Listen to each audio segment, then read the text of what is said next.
رک جایا کرتی تھی.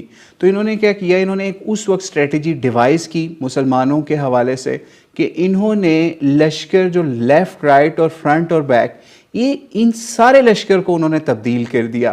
یعنی اس طریقے سے تبدیل کیا کہ جو لوگ کل فرنٹ پہ لڑ رہے تھے ان کو بیک پہ لے آئے, یا لیفٹ پہ جو لڑ رہے تھے ان کو رائٹ پہ لے آئے, اور رائٹ والوں کو لیفٹ پہ لے آئے.